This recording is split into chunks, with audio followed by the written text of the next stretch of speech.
Happy New Year, and welcome to the newest edition of The Little Things, my twice-a-year checkpoint, where I break down my recent favorites and recommendations in YouTube and podcasts, TV and film, music, gaming, reading, cartoons and animation, and travel and culture. A brand new year can be hard for a lot of reasons, so I hope you walk away with a recommendation to check out from this video, or even just something to sip something warm with as we shiver out those vestiges of winter weather. Without further ado.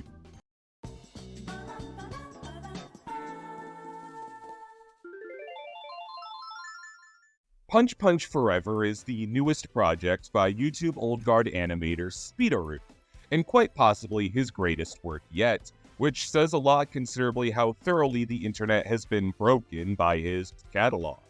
Putting fashionable judo girl and Yu Yu Hakusho in a blender, Punch Punch Forever is expediently paced by Speedaroo's absurd and light-speed sense of humor, taking great joy in power slamming your expectations at every turn, which makes it all the more galling when he offsets that silliness with genuinely amazing drawings and character design. All of that is promoted further by the thoroughness of Speedaroo's production, tackling different mediums, sound designs, and huge ranges of outside talent, all in the name of perfecting every aspect of Punch Punch. Speedaroo uses these resources to create a colorful fever dream that sidesteps the hurdles of the status quo and laughs at you for anticipating otherwise, and it's fucking beautiful for that. The highest compliment I can pay anything is that I play a fighting game based around it, and this is totally true for Punch Punch Forever, which would go really hard as a 2.5D Nintendo Switch adaptation, because fighting games are good. The kusoge, the esports, the balanced, and the broken, all fighting games are great. This is the eponymous motto that starts every video by Guile, Quote, a fighting game historian beyond reproach on YouTube. When you've been a fan of fighters as long as I have, you get to defy anyone to show you an instance of the genre you haven't seen. But lo and behold, I now have a boundless desire to play the arcade-only forgotten gem, The Outfoxies. An appreciation for the Street Fighter EX games I always dismissed as being kinda ugly with weird newcomers, and knowledge that there's a fighting game mode in the Beavis and Butthead video game. Guile Quote approaches topics like these with endless warmth. This isn't someone who's interested in hoisting his favorite above all the others, or trashing one poor installment. He's a lover of anything with a life bar, and that enthusiasm makes it easy to watch him talk about even the junkiest looking brawler. It's pretty easy to see why Hot Ones has grown so viral, because who doesn't like watching their favorite celebrities get put through this? Just hot for no reason. It's like he's But you're doing so good. What's wrong with you? I don't know. Yes, bro! That's just how it That goes is down. the best thing. But what I feel doesn't get enough recognition is the fact that Sean Evans is actually a pretty exceptional interview. The questions he affably brings forward are so thoughtful and cover every inch of the subject's career, sometimes to their surprise. Hot One's unique format and humor is the scent that wafts you over to a meal begetting an infrequently found artifact of media journalism, bringing attention to lesser-known film and art when germane to current events, and I like to think that even bringing catharsis to the interviewee in the hot seat. But also, it's really entertaining to see Sterling K. Brown recite Shakespeare with a mouthful of ghost.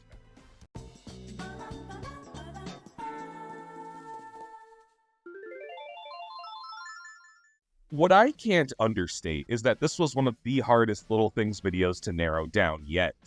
It should say a lot when sorting through my favorite movies to cover that a killer's row of directors to the tune of Ridley Scott, Greta Gerwig, Christopher Nolan, Martin Scorsese, Yorgos Lanthimos, Sofia Coppola, Ari Aster, and Wes Anderson all released bangers in the latter half of this year that I had to consider, and for sheer sake of time, I had to squeeze them all into honorable mentions here.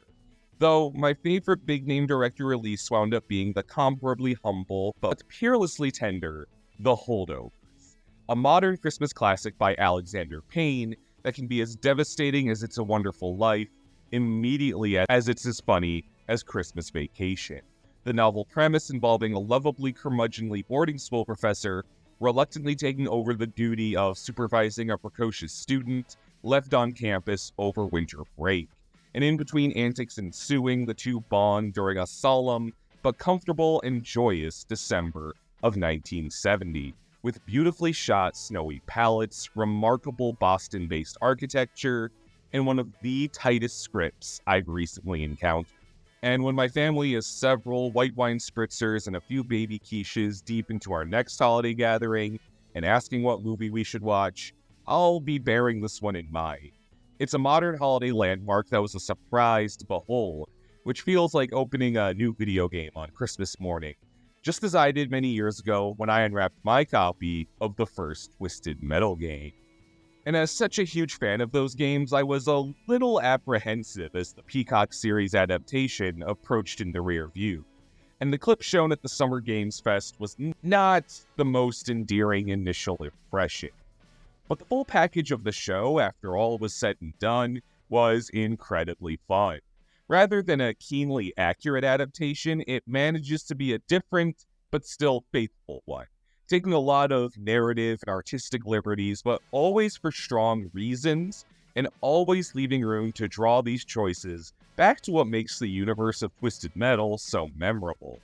The high-octane auto battles reminiscent of the game set against a Mad Max-like dystopia of endearing characters played by a top-notch cast, with the likes of the Spoon Man Mike Mitchell, Chloe Feynman, and Thomas Hayden Church giving standout performances, alongside Anthony Mackie as one of my favorite heroes of the year in his rendition of John Doe, a character I always loved in the games who gets a cathartic expansion here.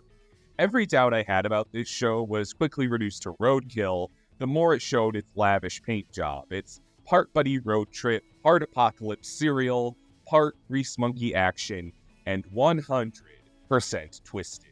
As much as I loved that show, I somehow met just one character who rivaled Sweet Tooth himself in affection for confections, and that was none other than Willy Wonka. There's a lot about Wonka that looked rough in the trailers, but I was a fool to ever doubt Mr. Paddington himself, Paul King, in the director's seat, as he demonstrates his peerless imagination and creativity with every stroke of his take on the delicatessen Daredevil. I do find comparing this one to past iterations of Wonka and trying to draw connections between them will only beget a headache. This is kind of its own thing, but it really excels at that, with a colorful supporting cast that feels directly pulled from the pages of Doll's mythology, and a snowy mid-century Europe backdrop I wanted to step right into. I wanted to join every musical number, taste every eclectic chocolate, and frolic with every zoo animal Wonka frees in the name of shattering the shackles of classism. I was pretty heartbroken to hear Paul King wouldn't be returning to direct the next Paddington film, but to see this was begotten by the trade-off, I have every confidence nobody else could make a Willy Wonka origin this endearing, whimsical, and decadent. Despite all of Netflix's efforts to stifle this development with their inability to market a bouquet to a beehive, David Fincher was intent on a major return to form in filmmaking, and he reminded us exactly why we love the Finchman by releasing The Killer, a movie that's roughly the most likely real-life scenario imagining of a John Wick-type revenge seeker, poking fun at the hypermasculine tropes popularized by Fincher himself, while the director's trademark perfectionism hoists the titular killer into an engrossing narrative and informs the character's struggles. The focus of this film being a paid assassin who prides himself on his efficiency, illustrated in the painstaking steps he takes in every gesture as he prepares to kill a target, only for sheer calamity to turn his entire life upside down, thrusting him into a gauntlet of interesting locales and adversaries as his facade of the perfect, unfeeling killer is chipped away by the war he fights growing more personal. This is a movie about the slippery nature of life-twisting injustice, how frequently it falls from our hands, and however unfairly, how little that relieves us of responsibility. Everyone knows how it feels to take every precaution and still fall short, and this film brings that to the highest possible stakes and ties it into a cathartic revenge fantasy that's beautifully colored by Fincher's eye for characteristic detail. The killer himself wrestling with how complacent he's become in countless deaths, recognizing what a folly that is for high society, from contract killers to house flippers.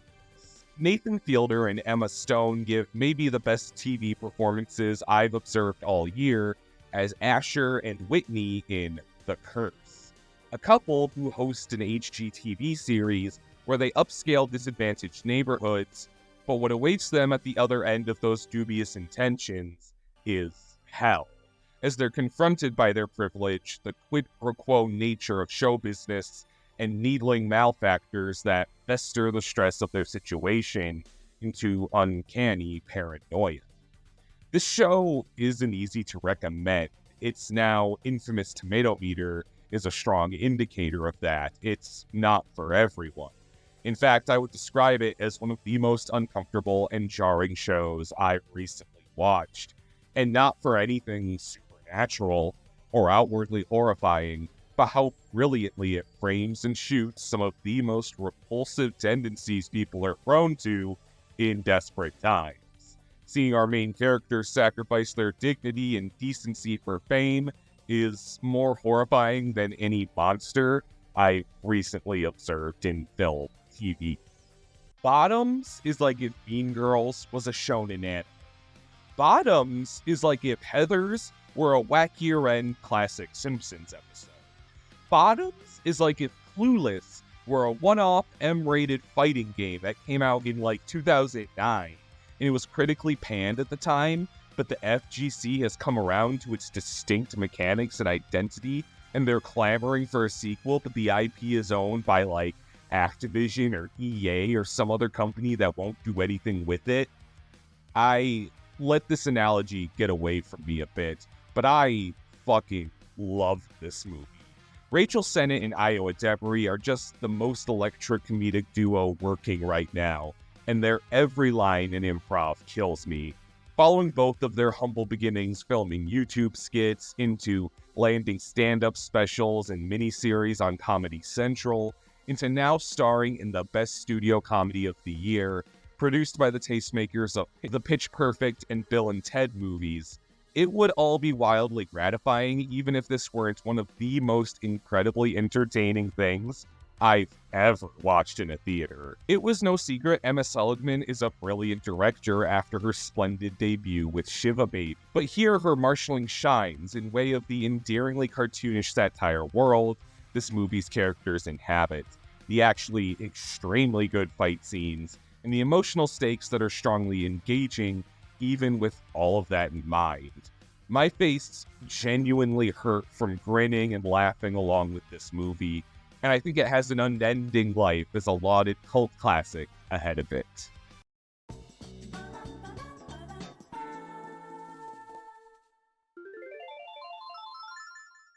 Imagine you're staying in a hotel, a rare disposition of having cable to channel surf, and you happen upon MTV, which is showing a music video consisting of this, and this, and this. And you're taken in by the avant-garde nature, only learning at the end that this mesmerizing experience was conducted by Kesha, one of the biggest pop stars from your youth, who has returned to a newly illustrious artistic vision. This was my experience with Gagward, my favorite album of the year, where we see Kesha reckon with the exploitation she long suffered behind the scenes of her pop heyday. Kesha's candid lyrics blend with truly cinematic construction and storytelling that fully grips me every time this album unveils itself on my shuffle. The narrative Kesha liberates, frequently landing like a gut punch, making perfect music for indulging those darker feelings we can all get lost in. Though tools for directly fighting those feelings are equally important, which is why I utilize the sunnier tones, such as the music of Lauren. The soulful music of the Lauren siblings radiates chill vibes, feeling like millennial ennui got blended into 60s funk fusion to create the perfect cure for that pesky feeling of secluded dread. The extremely curt writing feels ripped from a diary, in a way that's refreshingly casual, boosted into artfulness by Clyde and Gracie's gorgeously harmonic voices and uplifting composition. I was worried their new gig opening for the Jonas Brothers would deprive me of their creations, but they've still put out splendid singles, such as I'm Confident That I'm Insecure, which is a song that's hoisted me out of some serious funks. No pun intended.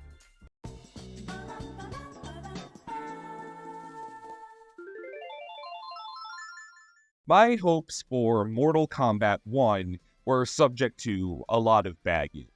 Mortal Kombat is my favorite video game franchise. Mortal Kombat X is my favorite video game ever. And it was immediately followed by Mortal Kombat 11, which burned down my house and took the kids. So I was really cagey about Mortal Kombat 1, but it gradually won me over. And after I accepted that it wouldn't necessarily be what I loved about MKX or felt betrayed by in MK11, it really came into its own in my view, and I find it terrific. The always engrossing gameplay of Mortal Kombat has been appropriately spruced up with NRS's trademark fluid creativity, thanks in no small part to the addition of Cameo Fight. And while fighting game assist characters frequently strike me as little more than gravy in other mainstays of the genre, a splendid job was done making cameos an essential strategizing choice and a consistent factor in a match, in addition to a collection of fun shoutouts to Mortal Kombat's history, blended with deep-cut veteran combatants, many of which feeling more successfully realized than ever. This franchise reboot feels like a love letter to fans of the series' long and complicated legacy, in the same way 11 felt like a middle finger. Core of Mortal Kombat being the war between familiar mankind and heinous beasts, these aspects of the respective combatants felt pushed to their limit. The Earthrealm warriors feeling more like Chopsaki superstars than ever, with authentic martial arts and personalized weapons, while every Outworld denizen boasts strange abilities and features that pushes the envelope of what a fighting game can contain in its 2.5D plane. Something that the Mortal Kombat series has always managed flawlessly. If that's not enough Hong Kong-style fisticuffs for you, there's still more to come. It feels like it's practically a hallmark of these videos that I mention some revival of a classic beat-em-up game with a modern coat of paint. But long left out of this trend has been arguably the granddaddy of the whole genre, Double Dragon. Until we got, at long last, Double Dragon Gaiden: Rise of the Dragon. Befitting the series' humble roots, Double Dragon Gaiden has a rather straightforward veneer, hiding an ocean of depth. After choosing your characters, you're tasked with vanquishing one of 4 criminal gangs of your choosing by infiltrating their territory and punching out their forces. The catch is, every time you take a gang off the field, the others respond by bulking up their forces and shifting their level into its more challenging iteration. Tied with this game's roguelike-esque power-up distributions means Double Dragon Gaiden is the ultimate game of trial and error, where your every choice changes your playthrough in a way that's meaningful and bombastic, as you weigh the hurdles begotten by challenging each criminal gang at different points in the game's progression against the perks you've assembled, turning a beat-em-up game with mere 4 levels into an intensely challenging tapestry with tons of replay value, made all the more addictive by the game's item system that rewards aggressive crowd control, begetting a beat-em-up that's just as crunchy and combo-heavy as your wildest dreams could fathom. One that would devour my savings if it were asking for real quarters in an arcade. Speaking of which, if you've been watching my videos for a while, you're probably caught on to my taste a bit, and perhaps noticed that one big genre in particular I most seldom get excited for is probably the shooter. But you will find me whistling a very different tune if you take me to an arcade and introduce me to an exceptional light gun game, which is hard to consistently talk about or recommend in a video like this, because so much of that genre's identity revolves around being a communal, transitory experience, as opposed to a game you can easily buy at home. And that magic is no small part of what made Enter the Gungeon: House of the Gun Dead such a privilege to enjoy. From what I can gather, this arcade cabinet has only gotten so much exposure after it came out this year, which made the fact that it landed at my regular arcade feel like a cool chance encounter, one with a game that truly excels in everything it attempts, taking the Gungeon indie IP's memorable art style and sense of humor and applying it to the addictive pseudo-cooperation, competition fusion that makes playing a rail shooter with a friend so distinctly electric. With a slew of zany weapons and enemies and satisfying mechanics like the dodge target, this game leaves a strong impression quickly. And if you're doubtful a brand new arcade machine could stand alongside peers that defined its genre, I'll emphasize that this almost immediately joined my Light Gun Mount Rushmore alongside Time Crisis 3, House of the Dead EX, and Big Buck Hunter Pro, comparison to which is no small praise. Ghost Trick Phantom Detective is kind of a hard game to neatly sum up. Despite sharing creative DNA with the Ace Attorney games, there's really nothing else like it, falling into the narrow genre I call Guardian Angel Simulator, as you play as the disembodied spirit of a dead man using his ghostly powers of possession to teeter items into your favor, changing the fate of a disastrous evening of your death and turning the world around you into a Pee Wee Herman breakfast machine that saves the innocents thrust into harm's way by a calamitous chain of misfortunes that gives truth to Murphy's Law. Like a thrilling mystery novel, this game will have you wanting more with every metaphorical page you turn. Even if it didn't have one of the most unique premises and game styles ever, it's still decorated with memorable characters and ever so finely detailed art. This was a bit of a cult classic I missed the bus on years ago, which is why I'm thankful Nintendo gave it a new life, or afterlife, on the Switch in a remaster this year.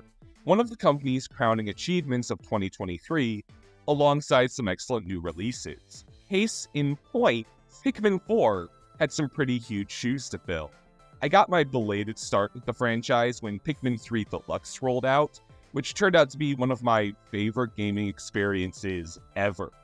And while the initial campaign for Pikmin 4 leaves a little to be desired in my eyes, it quickly became clear that this was the kind of game that lives and dies by its new Game Plus, and just how good it is at tantalizing you with coveted nooks and crannies, boasting some absolutely gargantuan environments peppered with secrets and artifacts for you to uncover. The only thing more shocking than the earthly antiques you'll assemble being the sheer number of hours you'll lose to the seemingly endless search, which takes place in a microscopic perspective ranging from ruinous caverns to ostensibly abandoned suburban homes, areas that come off stunning no matter where they sit on that spectrum. This also may be the Pikmin series' peak of boss battles, breathing life into these monsters' identities as instinct-driven predators and pitting you and your pint-sized platoons of Pikmin into true cat-and-mouse brawls you can never hope to just brute force through. Pikmin 4 stakes its claim on the series' identity, feeling like you're watching Nat Geo on another planet, and it's every bit as colorful and cerebral as that ideal would lead you to imagine. Nintendo was really at the top of their game with this release, and they were far from done. I can best describe my affection for Super Mario Bros. Wonder in that the imagery, quirks, and artistic touches gracing every level of this game will make you nostalgic for today. And playing it, it's not the kind of thing that's only prettier in your memory. You'll revisit this game 3 console generations from now and find your mental image of the lovingly designed characters haven't been smoothed in your mind's eye compared to the real thing even a little. I want all of these idiosyncratic new enemies and creatures in all of the upcoming Mario sports games. I want to replay the boo level in this game, when most Mario games make me say, oh great, the boo level. I want the people behind the next Mario movie to take notes on the multiple musical number levels. How did Mom let me have multiple musical numbers in my 2D Mario? The Mario subgenre I used to dread playing with the kids I used to babysit proved that with the reins loosened creatively, the infectious inventiveness and colorful world of Mario has no peer in what it endeavors, and it wound up being my game of the year.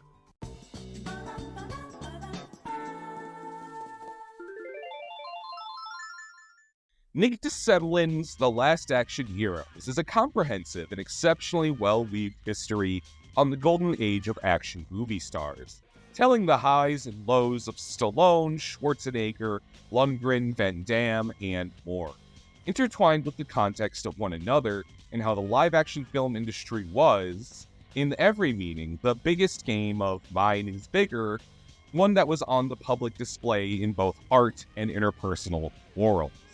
The trials and tribulations these titans of the silver screen went through range from humiliating to absolutely inspiring.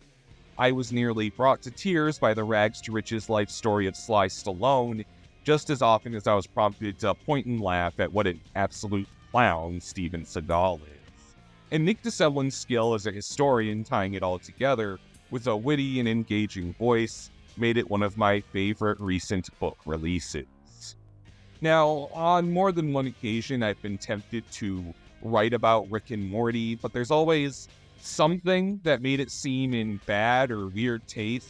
But I think we're at a point where we can admit Rick and Morty is good sometimes, and so is its manga adaptation, which blends the art style of the cartoon with some really neat anime touches and retells more or less Attack on Titan by way of Evangelion, with the family Sanchez's famous cynical edge, which is a surprisingly harmonious combination.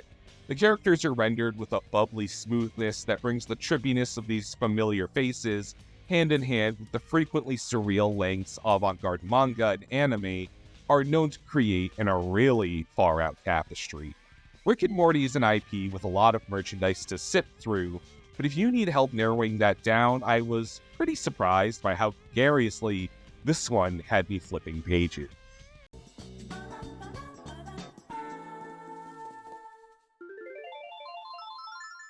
From my earliest memory running out of the room at the sight of the pig transformation in Spirited Away at the age of 5 or so, to wondering why baby bullshit like Totoro was eating up screen time from my Naruto reruns on Toonami as a teenager, to wondering why Totoro was making me cry on that very same occasion, I've long had history with Hayao Miyazaki that made seeing The Boy and the Heron a truly cathartic experience. My opinion is perhaps inflated by the fact that this is the first Studio Ghibli movie I've ever caught in theaters, but its scale and thoughtful allegory make it no surprise this was intended to be Miyazaki's last film, in what turns out to be a movie about creativity and Miyazaki's complicated relationship with his own legacy. If that all sounds lofty, it can be at times, but on the surface, this is still a small-scale isekai adventure inhabited with characters with all of the charm you'd expect from the brain that brought you supporting casts as consistently hard to forget as Miyazaki's. And it goes without saying that the art is utterly stunning. One of the prettiest Studio Ghibli movies, which is kind of like being the largest giant. I can see how this one might be alienating in some aspects to someone less familiar with Miyazaki's body of work and behind-the-scenes hurdles. But it's a hell of a ride even without that knowledge, and I feel considering this one's initial concept as a swan song, the big man himself is well entitled to some introspection on paper. The rigorousness of Studio Ghibli's efforts are right there on the screen, the kind not everyone might be cut out for, including Tendo, the protagonist of Zom 100 Bucket List of the Dead, who woke up to find civilization overtaken by zombies and decided, "Great, I don't have to go to work tomorrow. You're relieved you don't have to go to work because you thought you were going to get eaten?" The great thing about Zom 100 is it rarely feels like a show about zombies, so much as one guy's errands and endeavors for leisure being turned into deadly and exciting fetch quests by zombies. And if you're like me and enjoy imagining your runs for drinks and snacks into little adventures, this show will hit that exact brain chemical. All while dueling zombies in offbeat locales like apartments, aquariums, and truck stops in an unforgettably garish and colorful style. Over time, Tendo meets friends and foes, all defined by their post-apocalyptic mentality that makes them boundlessly distinct and memorable. No matter where you are with zombie media and or fatigue of it, this one is an easy recommendation from me. Though, perhaps we could have avoided this dystopia if we embraced the scary monsters, despite how different they are, as many have with the Teenage Mutant Ninja Turtles. Decked head to toe with some of my favorite character designs of the year, the newest iteration of the Boys in Green, Mutant Mayhem, is in many ways my new favorite, with a sketchy, murky style that will switch from having you plug your nose in the sewers to shielding your eyes from New York's neon lights, surrounded by reimaginings of the Turtles' iconic friends and enemies that hoist writing that's frequently as heartfelt as it is hilarious. There doesn't seem to be a single aspect of Mutant Mayhem in aesthetics or narrative that felt like the obvious route was taken. The battle tactics and strategizing of the ninjas is colored by their teenage boy interests. The personalities of the villains who were once mindless thugs are informed by the ironclad grit of the exceptional new big bad Superfly, and it's thoughtful character building like this that brought me to both my new favorite versions of Splinter and April O'Neil of all time. I know it's easy to talk shit about Seth Rogen, but the guy is clearly invested in his crusade against samey superhero media, between his work on this, The Boys, and another superhero show especially relevant to this video. Invincible came back, and every time I sit down to watch this show, I can only gawk at what a crowd pleaser it is. It has this chemistry set of memorable characters that knows exactly how much to give in any situation, but never to the point that you feel any element gets oversaturated, breaking up the gripping adventures of Mark Grayson with a dash of Mahler Brothers here, a tablespoon of Guardians of the Globe there, and it's never too busy to give us these nice glimpses of the smaller characters, even as the story catapults into an all-out galactic war, where no one is safe and you can't count on your favorite character being taken merely as prison.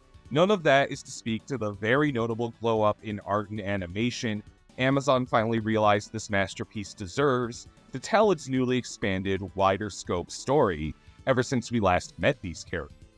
As frequently as you'll hear me whine about over-reliance on the M word recently in media, Invincible wields the concept to perfection, vividly illustrating the nightmares these characters orbit near should their spirit waver, making for maybe my favorite second season comeback in my recent memory. It's really hard to be a fan of animation when we're so publicly exposed to the cutting room floor and how undervalued the medium is. I'm sure I'm preaching to the choir when I say that, and when I say it's equally uplifting to see a victim of such senseless corporatism is brought back to life, as was the fate of Nimona, which was scrapped by Disney only to be resuscitated and given a second chance. And thank heavens for that, as we were, in turn, given a splash of flavor that sticks out and carves out its own image using its shape-shifting protagonist for some of my favorite action set pieces of the year. It feels rare you have such a thoroughly Magitech setting in new animated films, the odd moral gray area the protagonists inhibit, or the unabashedly dire subject matter at hand. But this movie disassembles the envelope using those tools sensationally. Streaming has made a confusing hell of our media landscape, but it's been pretty good for proving you can have a nominally mature piece of animation that doesn't mean characters saying fuck and decapitating each other. Rather, stories that explore themes that should be universal, like sexuality, gender binary, prejudice, and authoritative corruption, without the restrictions of a big label. And just like Wendell and Wild last year, Nimona accomplishes this mission in spades. It's my second favorite animated project from Netflix to come out this year. Scott Pilgrim Takes Off simultaneously feels like something I could never say enough about if I had 10 videos, and something I'd be immediately saying too much about. I would say this is very much something made for fans of Scott Pilgrim. Sort of a remake, but also very much a follow-up intended as a cherry on top for folks who loved those weirdo characters for years, rather than a good starting point for newcomers. And as someone who would call Scott's Corner of video game culture entrenched, cozily winter Toronto the fictional universe I would live in given the choice, the seriously cathartic strength of this show is that it feels like a boundary break in the corners of these characters' lives you always wanted to see without tampering with the magic of what made those characters, no matter how understated, so special. Instilling the same magic I felt when I first saw the Scott Pilgrim movie over a decade ago, while telling a new but familiarly faithful story.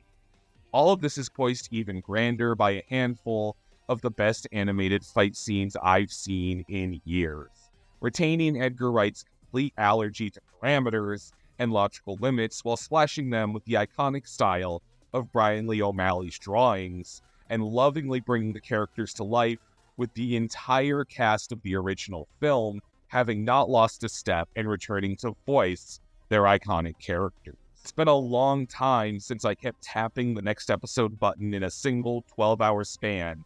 Scott Pilgrim Takes Off is my favorite show of the year, and maybe my favorite miniseries ever.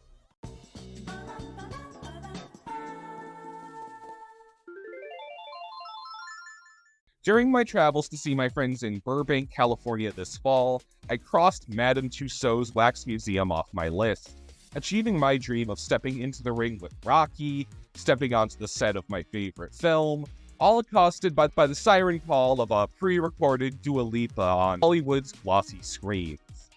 A similar celebration of silver screens I enjoyed via a stage, paradoxically in the winter, as I enjoyed a production at my local performing arts center of Yippee-Ki-Yay, a one-man long-form poetry performance by Richard Marsh, who humorously retells what's initially a rhythmically versed, tongue-in-cheek take on the Bruce Willis classic Die Hard, but gradually unfolds to be about, in equal parts, what Die Hard means to him as a piece of art, rendering a narrative of how a passion for Die Hard that could beget a full-length parody could impact his real life and relationships.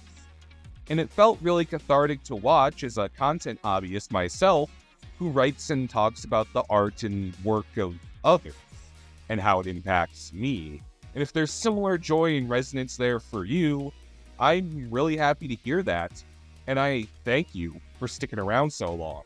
As I publish this video, it's sometime in January, and I'm prepping to use a long weekend somewhere in here to visit some friends across state lines and celebrate my forthcoming birthday this month. I hope my 27th year brings me joy in similar ways to what I've discussed here and does the same for you.